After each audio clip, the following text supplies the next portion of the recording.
Okay, guys, a couple of weeks ago, I did a video on some of the worst injuries in strongman. And one of the main features of that video is this gentleman that's joining me today, Mr. Craig Bongelli. You have become almost like a meme around the world of fitness fails. We've seen this horrific kind of, I mean, it's been called the most gruesome injury in strongman. I've seen all sorts of names about it. And I didn't have a clue who the man behind the injury was. When I posted up, you reached out to me and we spoke about getting you on and trying to firstly explain what happened and the story leading up to it and how you are now. Because I've seen things about, is Craig Bongelli dead after that? You know, people are, yeah, I know it's, we can laugh about it now that you're okay, but people react in that way. So quick introduction of yourself, and then we'll talk about this injury. Absolutely. So my reputation precedes me when it comes to being alive. I think when you still Google me, Craig Bongelli dead is one of the first one or two things Google populates for you. I got into strongman, obviously prior to that contest when I was about 18 years old, worked with some incredible coaches, worked with Andy Bolton, Josh Bryant in Texas, trained at Westside Barbell, competed at the Arnold Amateurs, competed professionally in Canada. And obviously the pinnacle in terms of notoriety for my strongman career is that one accident. It's a shame, and you just mentioned some awesome coaches there that a lot of people will have known, and there's some incredible strongmen from Canada. Obviously, I mean JF Caron has really taken the limelight, but you had guys like Hugo Girard, who was such a great name, Tom McGee. There's been many great Canadians in the past, and you were competing on the professional level with some of these guys.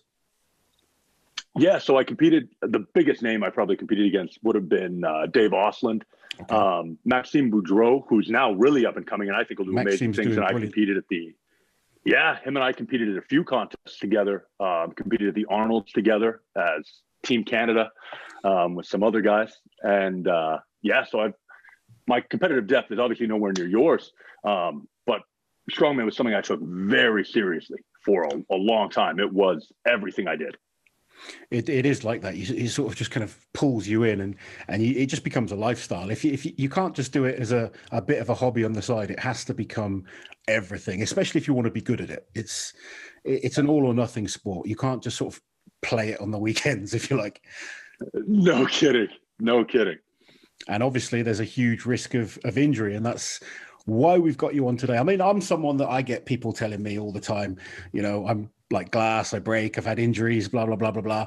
And I've had some nasty ones. Probably the most, I guess the worst one to see ever was the Norse hammer, because, if this huge weight coming down, crushing me to the ground, basically. But this injury of yours is something else. It's visually, it looks terrible. Yes. Tell us. I mean, tell us the story of what happened. What was going on? Tell us about the injury. Tell us about the recovery. Okay, so we could definitely talk about what led up to the injury after we get through it. The injury itself was very simple.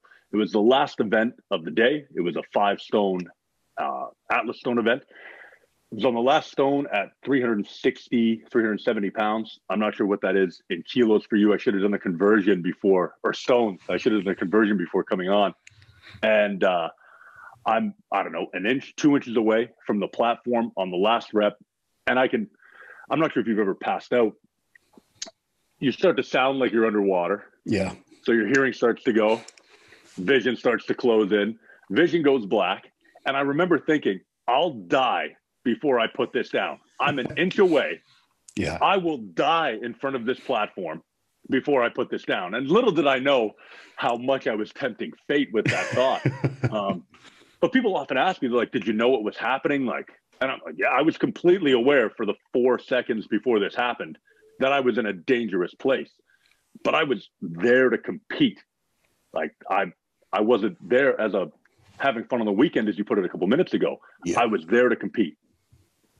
Yeah, I think I think the average person doesn't understand that. When you're a competitive athlete, you will particularly. I think sometimes we learn from these mistakes, and I'm sure you can tell us if you did. Beyond that, I know I've done things in the past. I don't know if you remember 2014. I tore my lat going for a world record deadlift. Well, a Yes. couple of years later at Europe's Strongest Man, when I won Europe's Strongest Man, I was going for a 440 deadlift, which would have been a PB. It was a little bit lighter than the weight I tore my lat on. But earlier on in my career, I mean, I got it to my knees, and earlier on in my career, I would have kept fighting and fighting and fighting. This time around, there was a little voice that just said, "Put it down, Loz. There's still 4 more events to do."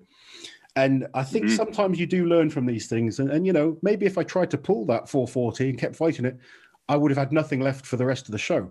So sometimes we do learn things and you're doing things for the right reason. But I was very much all or nothing. Every single event before that, it was 100% commitment.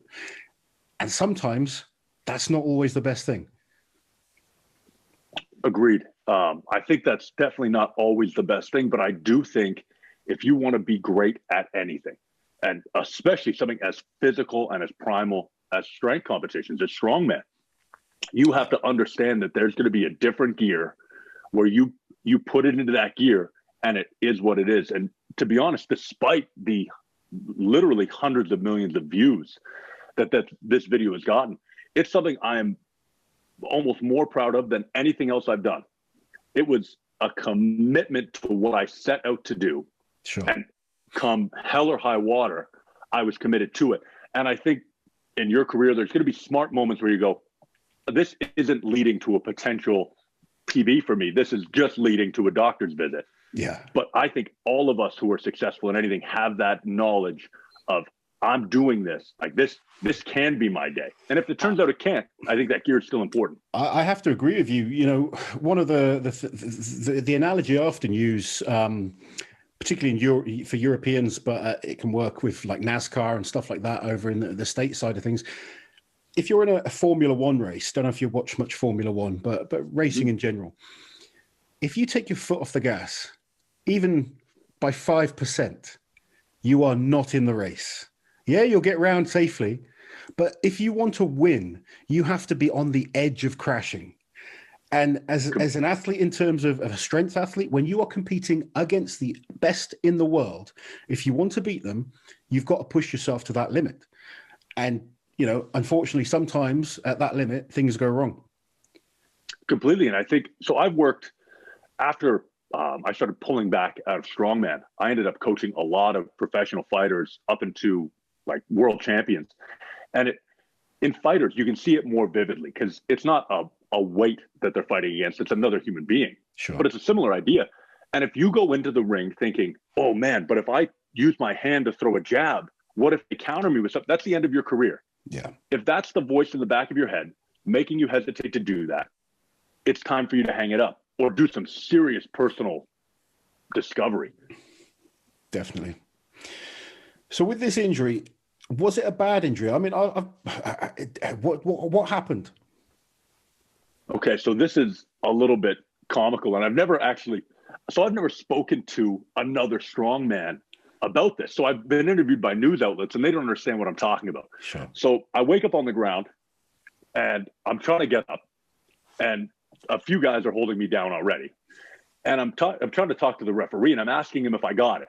And he told me I didn't. So the first thing out of my mouth is, what was my time for 4? So I'm trying to figure out what my place is. So I asked for that. And then I'm laying there and they're holding me down and I'm like, I'm good. And they're holding me down. They think I have a spinal injury or whatever. And I start talking, I'm like, oh, my feet are going numb. And they're like, oh my God, his spine. So I'm laying there. I'm like, guys, take my knee sleeves off. Like my feet are going numb because of my knee sleeves. And so I'm still laying there. My knee sleeves are now off. And all I can feel, and this is a little bit comical, my penis was killing me. You know the Ray-Ban shorts, the neoprene shorts? Yeah. As I'm falling, they twisted and like rug burned me. So the real pain that I'm in is that. So the ambulance shows up, I get put on the board. And so I've never been as big as you've been, but I was around 320 pounds at this point in time. I had a 20+ inch neck. I was a big guy at 6'1". And so they put the neck strap on me and I can't breathe. So I'm crying, trying to get air. They take me to the hospital. They're convinced that I've punctured my lungs with my ribs, all that kind of stuff. And I was in and out of the hospital in an hour and a half. I made it to the after party that night for the contest, which I didn't really feel like going to, Sure. but I did it as hey, I'm okay. The next day I deadlifted 270 kilos for a news station that came to interview me. And I had some bruising, and that was all. So it was a very, very lucky turn of events. I mean, watching it, you'd think your knee, your patellas had gone, your quads had possibly torn. You know, the way you ended up, just the position of you on the floor, it looked really, really uncomfortable. So to walk away with a little bit of bruising from that is incredible. Yeah, there's another Canadian strongman who actually I think had a really bright future. He was a 180 kilo log presser on that exact same stone, on that exact same series 1 or 2 years later, had a similar fall, tore both patellas. Yeah. Like brutal. So I walked away from that incredibly lucky. And to be honest, I didn't understand why people thought it was so serious until I saw the video myself, which really turned my stomach. But I walked away from that incredibly lucky for whatever reason. I think it's great to know that you are okay from it. I mean, especially with the way it has gone, you know, I used it in that video, and I've seen, like I said, even I think a couple of days ago, I saw a fail video on YouTube, and I saw the picture, and it's just been used time and time again. So I'm absolutely pleased that you're okay. It's great to see. Did you get back into strongman after that, or? I did. So yeah. I competed in that contest. And actually, well, if you want, I can go into kind of the preamble of how the Atlas Stone accident came to be, because that affected the rest of my career a lot. So about 2 or 3 months before that contest, I opened my first gym in my city, and I fell through a window doing construction and cut an artery in my right wrist, and the paramedics said I was about a minute away from bleeding out completely when they got there. And so for the 2 months before this contest, I had almost no ability to use my right hand and was literally just waiting for my artery to heal. I only competed in the contest where I fell because I just opened a gym in my city, and the contest was in my, like, what am I? I'm not going to show up to the contest in my hometown. Yeah. So there was a car deadlift event 2 or 3 events before the Atlas Stones. And I'd seen a doctor a week before, and I'm explaining the contest. He's like, listen, I can't guarantee you 2 months out from cutting yourself that if you put the pressure of trying to do a car deadlift or wear straps, that it doesn't tear the artery inside your hand. So I came out to do the contest, and I brought a really sharp little knife with me, because he told me basically, if you want to have the least damage possible, if you tear the artery internally, you need to cut it open and let it bleed out. Okay. And call an ambulance. So I showed up to this contest ready with a knife in my bag. Yeah, ready to open up the same scar if the artery burst. And by the time we get to the Atlas Stones, not only am I pretty wiped out, but I hadn't touched a stone in 3 months. Even putting the tacky on where I had recently cut myself, like, turned my stomach. So a big part of the accident, you can see on the video, I'm out of position on the stone. Yeah. If I had grabbed it differently, I had the height to lift it. Yeah. I hadn't trained stones in 3 months at least. And it was a hilarious kind of turn of events, but that's how it ended up. It's amazing how things go. So you're going to this competition totally worried about something different. You know, I was worried I was going to bleed to death. Like, I'm worried I'm going to tear an artery in my wrist and I'm going to bleed out. But sorry, to get back to your question. So after this, I continued competing. I took a little bit of time off. And the thing that was the worst for me, even once I was 100% healed, I could not find a next gear on Atlas Stones. You know, when you take the deep breath and you really start to dig in and pull, every time I would do, everything would fall apart. I couldn't hit a 140 kilo stone. And so I bought a 190 kilo stone, and I had it at my gym. Yeah. And I just stared at it all the time. And I'm staring at the stone. And it was probably about 6 months after the accident. I woke up and I went, today's my day. I'm better. And I walked to the gym. I ate an apple on the way. I put tacky on my forearms when I got there, and I hit the 190 stone cold. Walked into the gym, hit it to 48 inches. And after that, I was back. And I still remember one of the big contests I did after that. One of the organizers came up to me before the Atlas Stone event. Goes, okay, you're up next. I'm like, cool. I'm ready. And they go, listen, don't do what you did a couple months ago. I wanted to strangle them. How frustrating is that when you've suffered something in the past and people just bring it up again and again and again? I absolutely hate it. Oh, it's unbelievable. You're doing as somebody who's been in you're doing everything you can to block out those past experiences because you're trying to bring yourself forward, move forward, and straight away they're like, oh, don't injure yourself again. Don't do that again. And it's been terrible for me the last few years. I'll be honest with my career with the different injuries that I've had. The amount of times I go and people are like, oh yeah, don't injure yourself again. It's like, I don't go there trying to injure myself. I just, sometimes shit happens when we're pushing to those limits. But you don't want that thought in your head. No, and that's exactly the point when you're pushing to that limit. Because I think that's the mistake people make. They go, well, listen, don't do what you did. I'm like, right, man, glad you said something. Because I was thinking I'd lift this 400-pound stone and then pass out again. That would be great. Like, I think the confusion people have, and I think what's personally aggravated me when the video, and I don't mind the video being shared. I understand that it's a spectacle.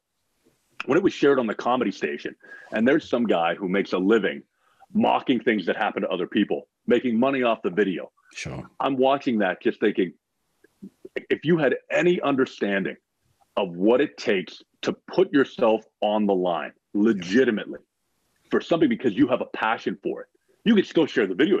I'm not bothered at all that you shared it included in your compilation. That makes sense. Yeah. But I think people who don't understand the nature of competition or the nature of being driven look at things like that and go, why would you do that? I'm like, if you don't understand why I would do that, why I would risk that, why I would do it again, I'll never be able to explain it to you. No, it's I think there's a lot of people that just like to sit on the sidelines and just judge people that are trying to better themselves in whatever way it might be. People love to sit around, I'm not everyone. There's millions and millions of awesome people out there that want to do their own thing, whether it be educate themselves more, they want to play football, baseball, strongman, powerlifting. It doesn't matter what it is, but they're driving and pushing forwards to better themselves. I have so much respect for that. But when you just sit around and just sit there criticizing everyone else with never wanting to better yourself, then you don't really have an opinion. It's I'm sure you will take the opinion of Zydrunas Savickas over someone that's never done strongman. You're gonna completely. And it's I think it's modern society a little bit, but I agree with you. I think if you don't understand what it's like to give everything to something and to try and make yourself better, then I always find that quite sad for a lot of people. I completely agree. I think they're missing, if they don't have an area of their life where they can understand why you'd tear your lat on a deadlift and go back months later, a year later, and look for another deadlift PB. If they don't understand that level of passion, their life is missing something. Riding a horse. There's plenty of people that love riding a horse. They've been chucked off. What have you got to do? You've got to get back on the horse. Otherwise, that fear kicks in and you never do it. It's exactly the same if any type of injury that you're going to get, because this is something that hopefully people can take away from my career and what's happened to you and stuff, is you can come back from these things. You can, yes, it's a terrible setback, but you can overcome it. Mentally is the hardest, but as you said yourself, your body will recover. I mean, you were lucky you didn't get a serious injury, but I'm sure you've obviously cut your artery and your wrist and stuff like that. You've had to come back from various different things. I know myself, the easiest thing is to just give up when that happens. But if you give up, you're never going to get back. You're never going to achieve anything, and you're never going to better yourself. Whereas, start slow. Like it's really interesting to see you just one day. It was just like eating an apple, and it was like, I'm going to do it, and then I've got it. It was all good. Completely. And I think what you were just saying about bettering yourself is 100% the point. Even if you had an injury, if I had an injury in strongman, if anyone did, that took them out of the game permanently that day, so they're never competing at the level they competed at again. But they end up back in the gym. They end up strengthening themselves to whatever degree they can after a monstrous injury. The mental strength from that will make everything about your life better than not having the injury would have it be. Totally agree with you. I mean, you do a lot of coaching yourself now, don't you? And it's I do. experiences, I think, that really can separate you as a coach. And you know, I think anyone can teach technique, but teaching people the mental side of not just competing, but coming back from things and developing the physical is you know, the mind. If the mind believes it, then the body will kind of follow suit. But the mental side is something I find when I'm coaching people. That's the hardest area to tap in with people, and it's something I enjoy doing. I try and, you know, get the best out of people. The physical and the technical side of things, that's a bit easier, because once that mental side is focused on what it needs to do, then everything else follows. But it's you do see that difference in mentality with the really, really good, you know, people that push themselves to those ridiculous limits. Completely agree. And with you as a coach, I think the amount you can offer someone as a coach. So I'm not sure what your deadlift PB is. You've been up, what, 440 kilos? Yeah, close to 950 pounds at my best. Yeah. Yeah. So not only have you been to that level, but you've been to that level, had setbacks, and been back near that level. The amount you learn redoing it is, in my opinion, 10 times more than you learned doing it the first time. Like, if I could go back and coach myself, I believe I'd be a much better athlete. But you know, that's that's hindsight for you. But I've certainly learned a lot from my mistakes. I really have. You know, I think when we're doing great, it's easy. You think you're amazing. When you have setbacks, that's when you really learn, and you have to, you know, adapt and find new ways, and that's when you kind of evolve as an athlete and as a coach and as a person sometimes as well. As a person, completely agreed. There is no mythology. There's no modern superhero movie. There's no interesting book where somebody wakes up. Superman has to have a weakness, and he has to have things he struggles with. Otherwise, he just wakes up. I could wake up tomorrow. I'm half Thor Bjornsson's size. I could deadlift 1100. I've got big Z shoulders. I can move like Mike Jenkins used to move, however I put it together. And I can walk through Strongman, dominate everything. And I could have a million accolades, but I would develop almost nothing as a person. Yeah. You've got to have things that you struggle against to not only make yourself an interesting person, but to grow as a person. Yeah, I totally agree with you. But wouldn't it be cool if we could get those different body parts from and put an ultimate strongman together, and then say, put your head into it, your head now. I definitely wouldn't complain if I had that option. Craig, it's been fantastic to chat to you. I think you know, so many people have seen who you are, obviously, with the videos going around. But I'm really glad you reached out. It's been great to talk to you. I'm so pleased that you're fit, healthy, and doing really well. Are you still involved with Strongman at all now, or is it just more the coaching side of things? I'm not. I did a contest a year and a half ago, just an amateur contest, and I'm 90 pounds, 80 pounds lighter than I was when I competed, because my father, for his 60th birthday, decided to do his first strongman contest. So we did that together. That's amazing. And other than that, it was incredible. Other than that, I've just been coaching. I coached some amateur strongmen, some amateur powerlifters, and I'm just in the coaching world now. Brilliant. Where can people find you on Instagram if they want to look you up? Absolutely. So you can find me on Instagram, just my full name, Craig Bongelli. I'm pretty easy to track down. And people are welcome to connect for anything they need. Awesome. Guys, I hope you've enjoyed this quick chat with Craig. Craig, thank you for coming on. Guys, if you haven't seen the video, we will leave a clip in for you to enjoy. Take it easy. We'll see you guys soon.